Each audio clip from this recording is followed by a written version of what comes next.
Do you remember when radio DJs played songs about the year 2025 right after landing on the moon? This video takes you back to 1969, 12 months when America's soundtrack revealed something darker brewing beneath the surface. Today, we revisit the chart toppers that soundtracked this chaos, from Motown's Paranoid Confessions to Bubblegum's Desperate Escape. Let's count down the 12 number ones that captured America at its most divided and most hopeful. Number 12, I Heard It Through the Grapevine, Martin Gaye. Martin Gaye's brooding masterpiece, I Heard It Through the Grapevine, carried over from December 1968 and dominated January 1969 for 7 straight weeks, proving America was hungry for music that matched their increasingly dark mood. This wasn't Diana Ross's cheerful optimism. This was paranoia, betrayal, and heartbreak set to the most hypnotic bass line James Jamerson ever laid down. Berry Gordy initially refused to release it because it was too long and too depressing. The songs only saw daylight after a Chicago DJ played a leaked copy, and listeners went crazy. Sometimes the best art comes from artists and audiences connecting over executives' heads.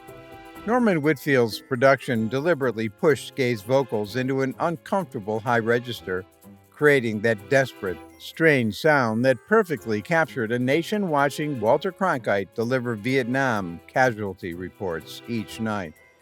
While Marvin painted January in shades of paranoia and pain, February brought something completely different.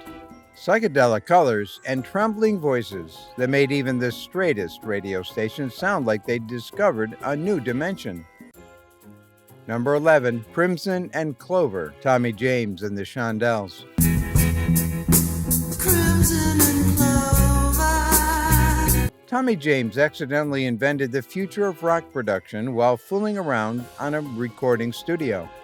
His February 1969 masterpiece, Crimson and Clover, introduced mainstream America to tremolo vocals, that otherworldly, quivering effect that made singers sound like they were transmitting from another planet. The secret? James plugged his microphone into a guitar amplifier and discovered magic.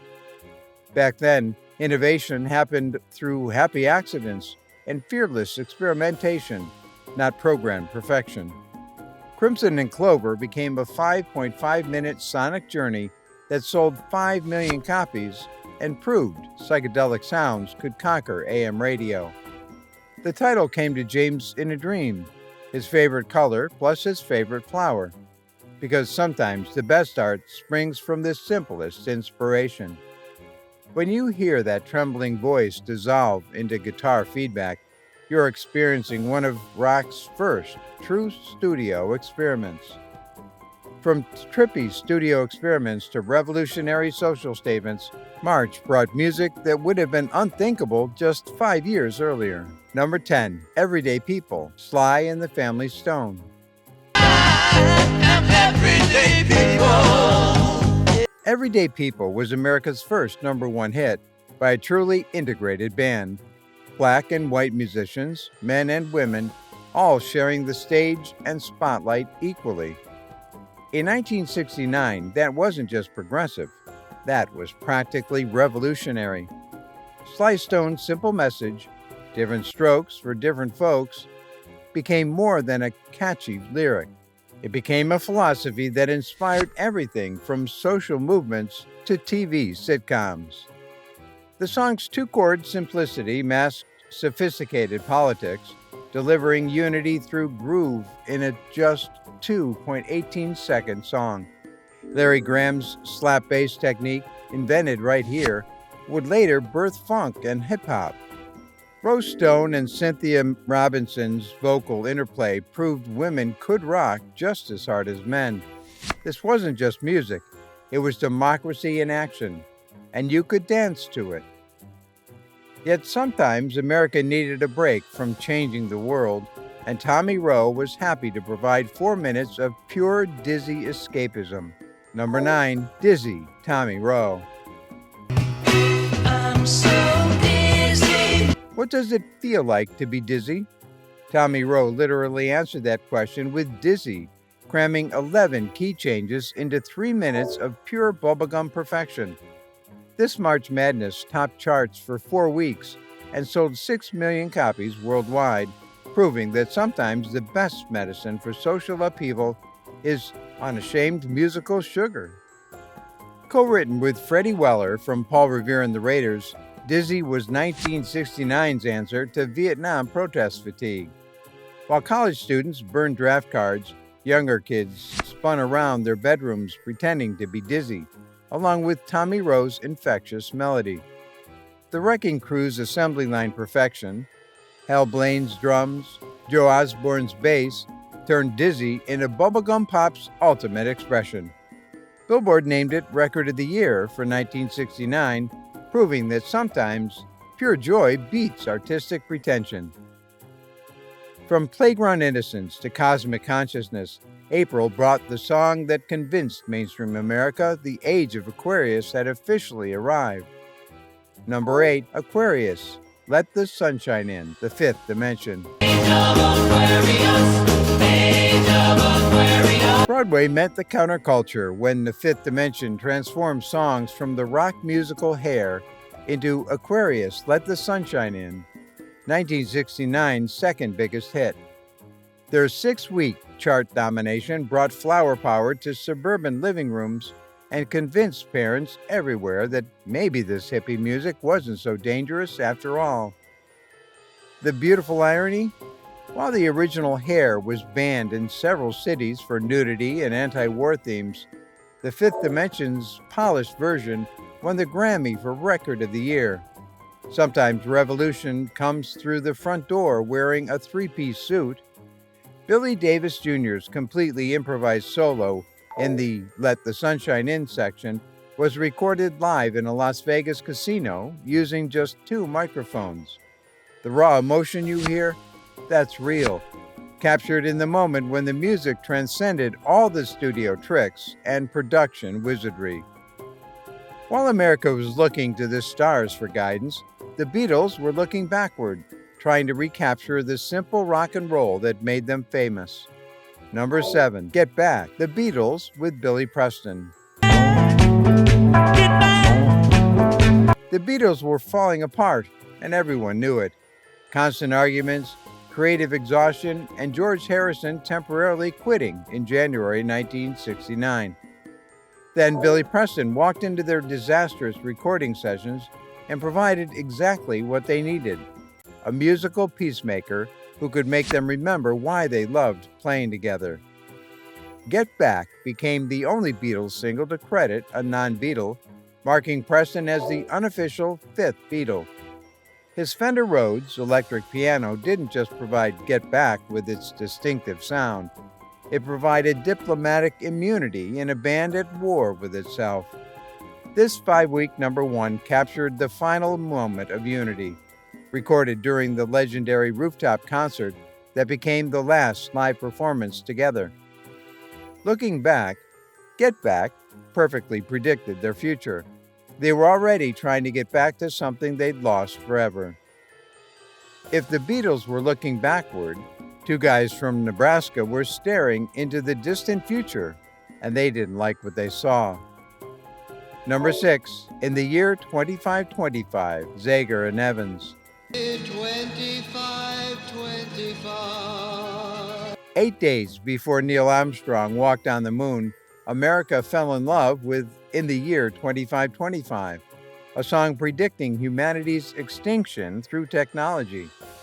The ultimate irony of the space age, we achieve our greatest technology triumph while embracing a vision of technology as our destroyer.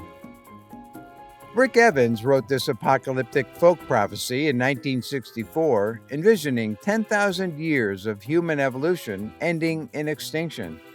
Recorded in a cow pasture in Odessa, Texas, with local symphony musicians, it became the ultimate one-hit wonder. 6 weeks at number 1, 4 million copies sold, then complete obscurity. The song's success during humanity's moon landing moment revealed America's deep ambivalence about progress. Every time you hear those ominous opening chords, you're experiencing the space age's darkest fears set to music. The stories from here get even stronger. Cartoon characters about to outsell the Beatles, Elvis staging the comeback of a lifetime, and the Fab Four preparing their final bow. If you're loving these tales from music's most turbulent year, hit subscribe and turn on notifications. Trust me, you won't want to miss what happened next. From dystopian futures to pure rock and roll swagger, the Rolling Stones reminded everyone that sometimes music doesn't need to save the world. It just needs to shake it. Number 5, Honky Tonk Women, the Rolling Stones.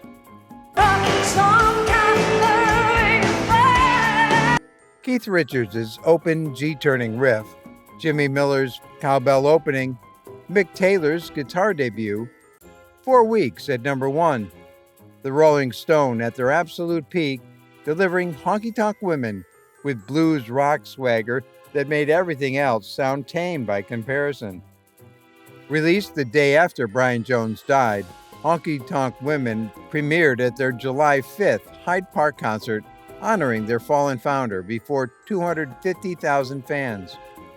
Written about Brazilian cowboys during the band's South American adventure, it transformed from country ballad to electric masterpiece, proving the Stones could reinvent anything and make it dangerous.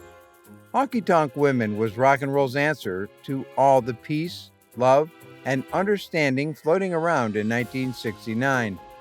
Sometimes you don't want to change the world. Sometimes you just want to turn it upside down and shake the loose change out of its pockets. But here's the twist. Just when rock seemed to rule the world, September brought the year's biggest surprise. A cartoon band that outsold every real musician on the planet. Number 4, Sugar Sugar, the Archies.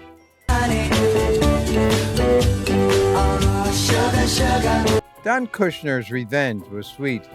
After the Monkees fired him for being too controlling, he created the perfect band.